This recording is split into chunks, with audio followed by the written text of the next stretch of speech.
de Doctor Who aussi. J'aimerais savoir si, en tant que scénariste, vous êtes impliqué dans la composition des musiques ou si c'est plutôt le rôle du réalisateur de l'épisode.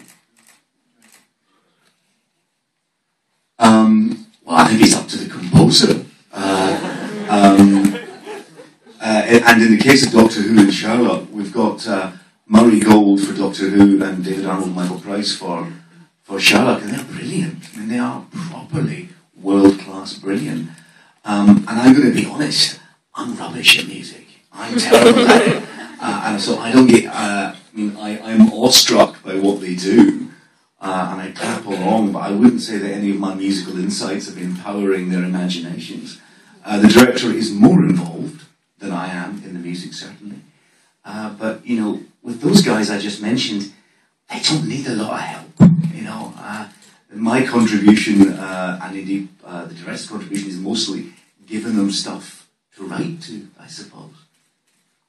The occasional note we might give them. Et donc, en fait, je pense que non, la tâche revient plutôt aux compositeurs pour des séries comme Doctor Who et Sherlock. D'ailleurs, il y a un excellent duo, Murray Gold et David Arnold, qui sont absolument excellents, qui sont incroyables et dont la musique est super. Moi, malheureusement, je suis nul en musique et je suis constamment épaté par tout ce qu'ils font.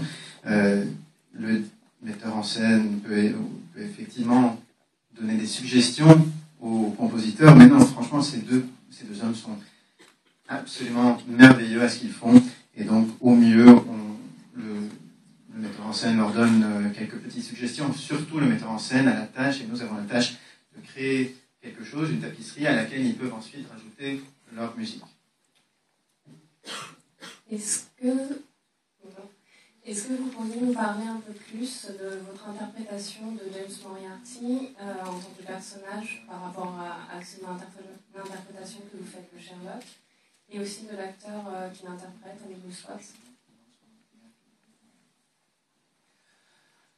The problem with Moriarty is that the original, whereas with Sherlock Holmes and Dr. Watson we start very close to the originals, we just updated them.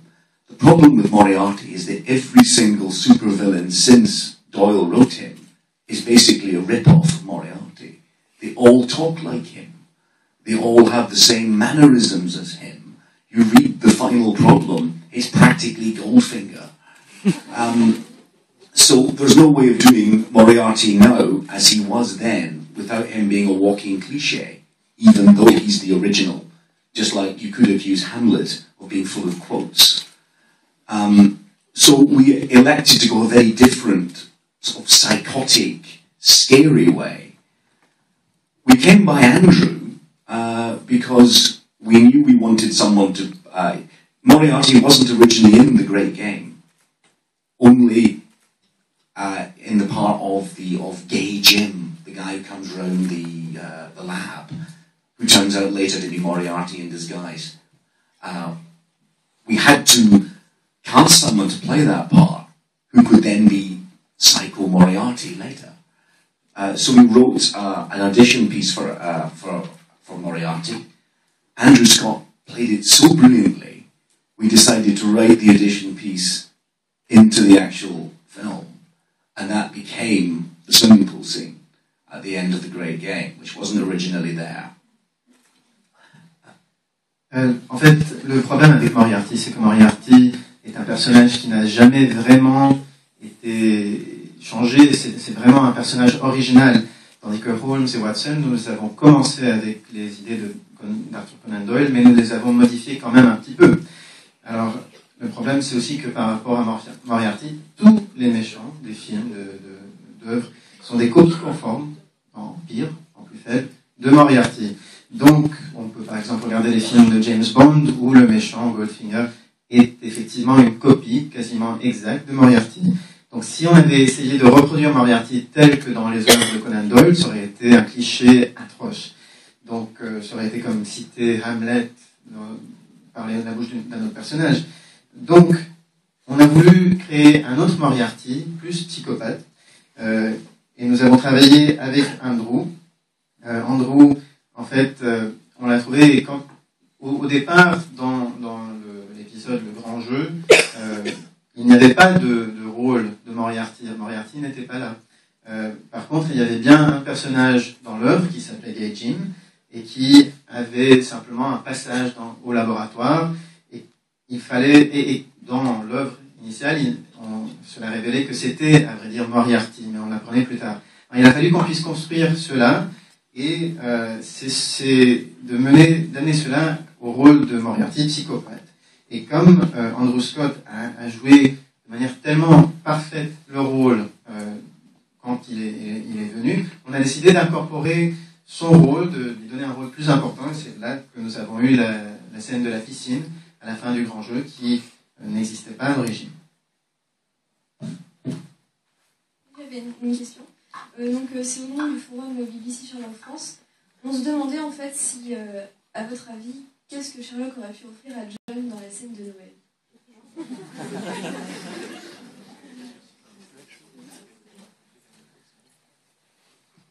Shouldn't imagine he bothered. He's Sherlock Holmes. I'm sure he woke up that morning completely oblivious to the fact it was Christmas Day and bemused that anyone would expect a gift from him. I can't imagine. In fairness, I doubt John got him a gift either. They're blokes. They'd have a Christmas present truce. Yeah. En fait, à mon avis, c'est Sherlock Holmes, donc il a dû se dire que ce n'est pas la peine. Il a dû se réveiller le matin et il ne s'est même pas rendu compte que c'était Noël. Et donc, quoi, le cadeau? Quel cadeau? Non. Et puis, bon, à mon avis, Watson ne lui a pas donné quoi que ce soit non plus. Probablement, bon, ce sont des mecs qui se sont dit, pour Noël, on fait la trêve de Noël, on ne se donne pas de cadeau. Hi. Whose idea was it to include so much text on screen because it's so iconic now? Who was that from? Oh, sorry, Hannah.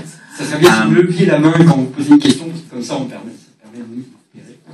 That was Paul McGuigan. The very first episode to be shot was The Great Game, the third episode of the first series. And in that, there are a lot of texts. And Paul doesn't like cutting away to cameras, to phones. So he elected, and he told me he was going to do this just to put the text on the screen, which I thought sounded awful. But then walking past the cutting room, I saw it, and I thought it looked brilliant. At the time, because I'm always very late with my scripts, I was still writing A Study in Pink.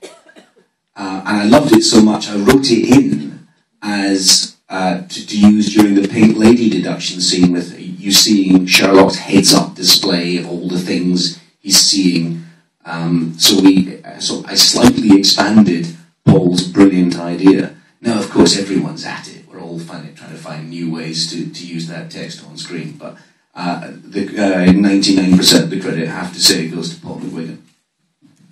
En fait, la question était à qui a donné l'idée d'avoir autant de textes? Était-ce prévu au départ d'avoir autant de textes affichés sur l'écran?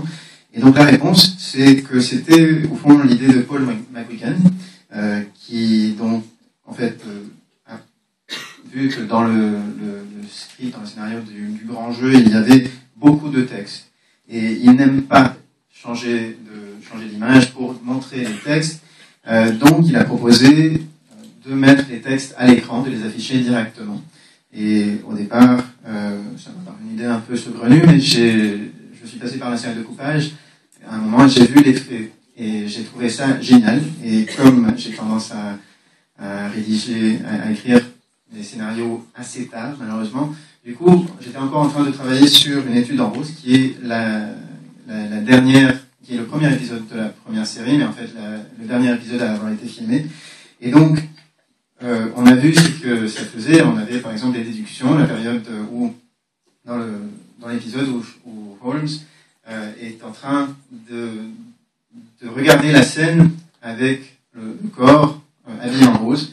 Il est en train de déduire ce qui se passe et nous voyons la scène à travers ses yeux avec tous les textes. Mais à 99%, en fait, c'est vraiment Paul McGuigan qui a créé l'idée. Maintenant, nous sommes tous en train d'essayer de copier ça et de l'appliquer le plus possible. Bonsoir. Qu'est-ce que vous pensez du travail d'adaptation de Sherlock Holmes par Guy Ritchie?